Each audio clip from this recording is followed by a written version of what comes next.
Yes, mugubwe neza kandi cyane. Uyu ni Emile Mwami Trainer Speaker Mentor. I love you so much. You are most welcome kuri Wise Dream Pro. Aho twiga ibintu bitatu: ubuzima, business ndetse na network marketing.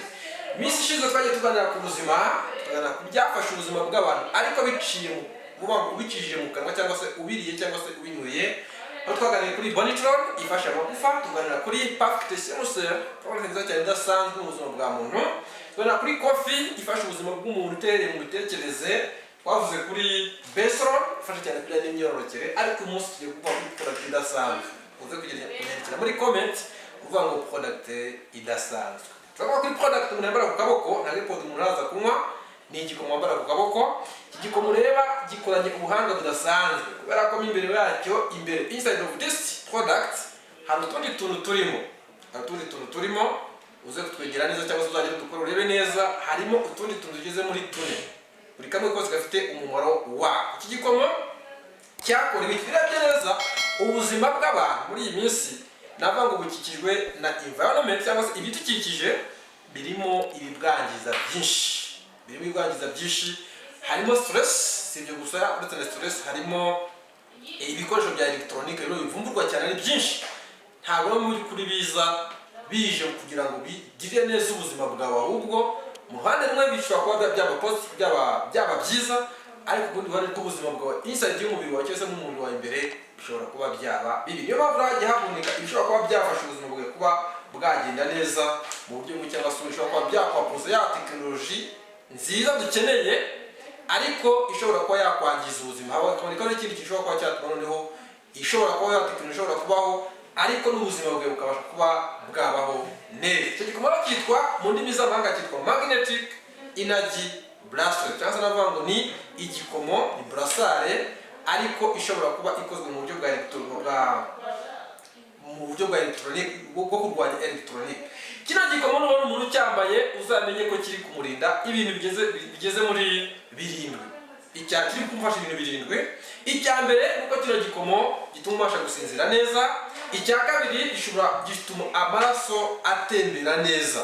Ikindi gituma kizamura ubudahangarwa bw'umubiri. Si ibyo gusa, iki gikomo cyongera kigufasha kuba wabasha gufata cyangwa kwinjiza oxygen cyangwa se umwuka wa oxygen mwiza usukuye uzafasha umubiri wawe kugira gute kuba waba mu buzima bwiza. Ikindi kigufasha abantu bagira ibibazo bya stress, ikino gikomo uragikeneye kuko ni kimwe mu bikomo bishobora kuba byagufasha kuva mu bibazo bya stress cyangwa se bita ngo relief from mental stress. Ikindi kino gikomo gishobora kuba cyagufasha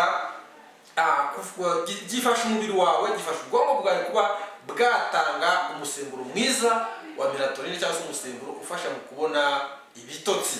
None muri kino gikomo acyambaye uzamenye ko ikintu arimo bimufasha n'ibyo ngibyo. Kino gikomo gifite ubuhamya kuva nakibona ntabwo nkunda gukoresha isaha cyane, kuko kino gikomo iyo nacyambaye usanga kenshi bafite imbaraga. Nimba mbyutse saa 10 za mu gitondo inyuma yanjye ndayikora neza kugeza saa 6 z'ijoro nta munaniro ndagira. Uvuga ngo ngikora iyo kino gikomo nyambaye nkaba ndi mu kazi, nta munaniro ushobora kuba nagira gute nabura nawo uwariwo wose. Gikomo ni ikintu cyiza cyane, gifite ubuhamya nanjye ibyo byose tujye kubwira, ntabwo kubwira gusa ahubwo nibyo nabonye mu gikomo bishobora kuba byagufasha. Iyo ucyambaye ubona ari akantu keza cyane, ugashyize ku kaboko, ni akantu ubona ko mu by'ukuri gafite isuku, kagaragara neza. Ariko uretse kuba kagaragara neza, ziriya pariti zigakoze zifite buri kimwe cyose kiri kuri iki gikomo gifite icyo kivuze. Aho twavuga ko wenda tugiye kuvuga biriya bintu bitatu birimo imbere, harimo ibuye ryitwa tourmaline stone.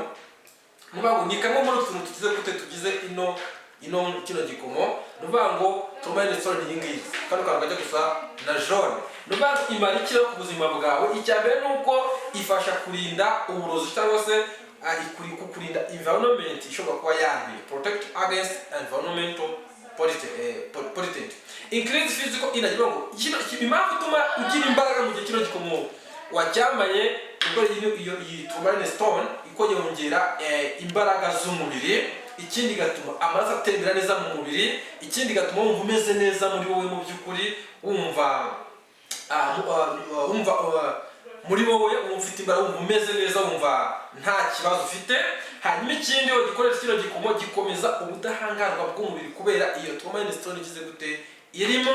Ikindi kibasha kuba cyakongera detoxification y'umubiri, ubu gifasha umubiri kongera gutuma uyigiramo imbaraga zo gukura imyanda mu mubiri. Ikindi kigatuma mu by'ukuri wumva mood yawe imeze neza. Ikindi cya kibazo cya stress twabonye ko kino gikomo gikoraho, kino gikomo gukora kuri icyo kibazo cya stress no kubera ibita tourmaline. Dukomeje n'izindi parties zigize kino gikomo kibamo magnet bibagwamo rukuruzi. Magnet, iyi magnet ni ituma kuko muri umubiri wacu ugizwe na charge ebyiri, hari positive ndetse na negative. Nubwo kino gikwereye ntuze kubera iyo magnet, ko magnet nanone burya ibigizwe n'izindi parties, n'ubundi bigizwe na pole ebyiri cyangwa se bigizwe na parties ebyiri, iri positive iri negative. Nubwo iyo cyambaye gihuza neza n'izo electromagnetic fields zigize umubiri wawe, kibasha kuba cyagushyira muri mood nziza.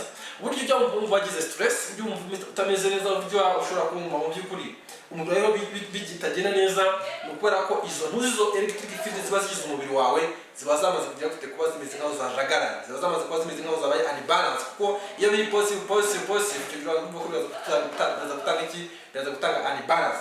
Ariko mu gihe ukoresha kino gikomo kubera ko gifite mu magnet cyangwa se iyo rukuruzi ifite nuze ebyiri pole ebyiri positive na negative, kibasha kuba cyagira gute cyashyira ku murongo neza izo electric fields z'umubiri wawe, bigatuma mu by'ukuri circulation y'umubiri ibasha kugenda neza, stress ibasha gukemuka, abajyanye n'ububabare ugira ubasha gukemuka, wumva uri flexible, ubwa wiyoroheye, sibyo. Ikindi kigatuma ubasha gusinzira neza, kuko buriya uri stress ntashobora gusinzira neza, ariko maze gushyira stress ku ruhande, akubwiza ukuri bigenda neza kandi cyane. Nkubwira ko kino gikomero kigizwe n'ikindi kintu cyitwa infrared ray.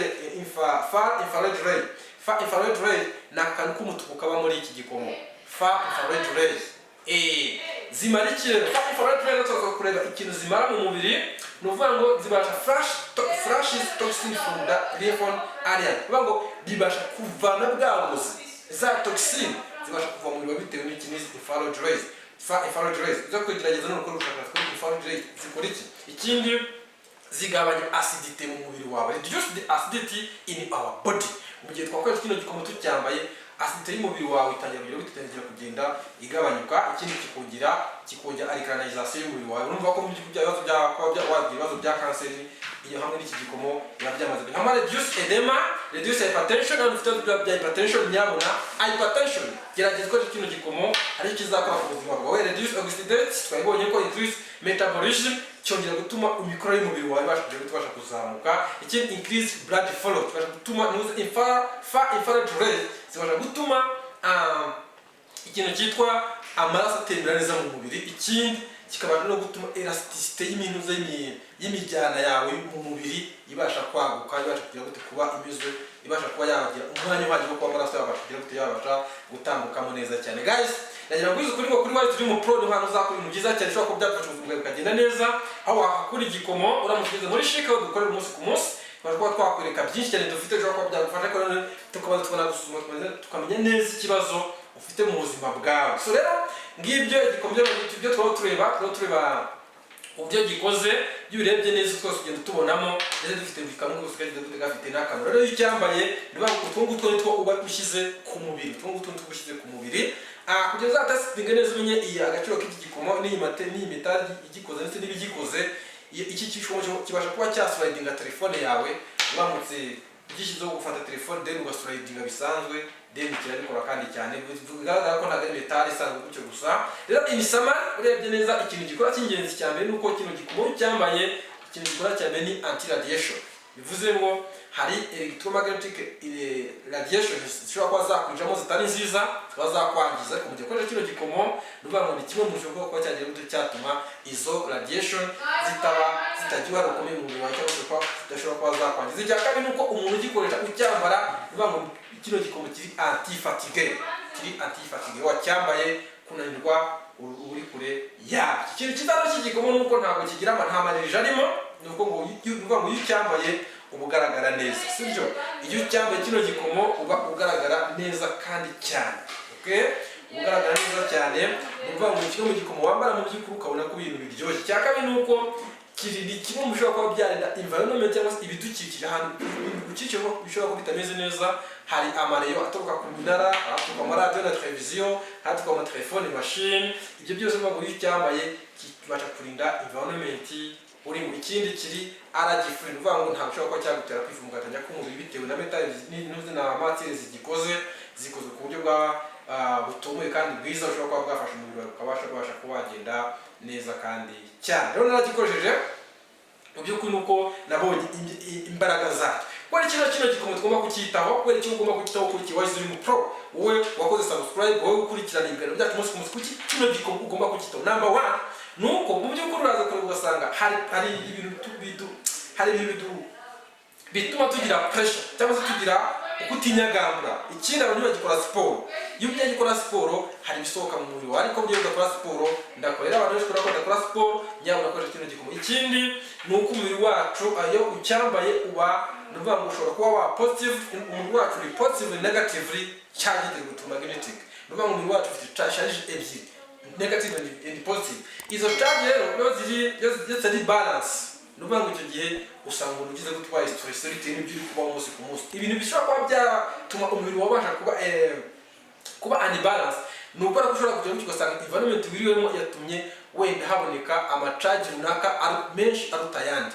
Habonetse charge negative nyinshi mu mubiri wawe bitewe n'ibyo uri gucamo, bitewe n'ibyo uri gukoresha, cyane byanze kuzumva ko uratwara ibibazo byinshi bigiye bitandukanye. So ngibyo gikoma cyacu aho bagishaka uri hose ku isi wakibona, waba uri mu Rwanda wakibona, uri wundi wakibona, ahantu hose waba uri ku isi ushaka kino gikomo Magnetic Energy Bracelet kikugeraho, kuko turi company ifasha abantu bose kubona ibyafasha ubuzima bwabo umunsi ku munsi. Hanyuma wagera kuri Chic aho dukorera kugucisha muri nyuzo mu cyuma tukareba neza imibereho ya ubuzima uko bimeze, cyo bita muri check up, twamara kwifata tukagufasha ubuzima ukagenda neza kandi cyane. So iyo rero Wisdom Pro mwakurikiranaga ko kujyanye n'imikorere y'igikomo aho tuva nyine ku buzima, agace gato tuzavuga kuri tugira kuri Wisdom Pro, nabwo mujyaho rero nawe utugereho tugufashe, nakora ngo nawe gerageza ibyacu bisangiza abandi ko nibyo gaciro kandi byafasha ubuzima bw'abantu benshi. Kino gikomo cyacu waduhamagara kuri 0789 I love you so much. To all three agreeing with working together, nothing will be impossible. See you. Happy day.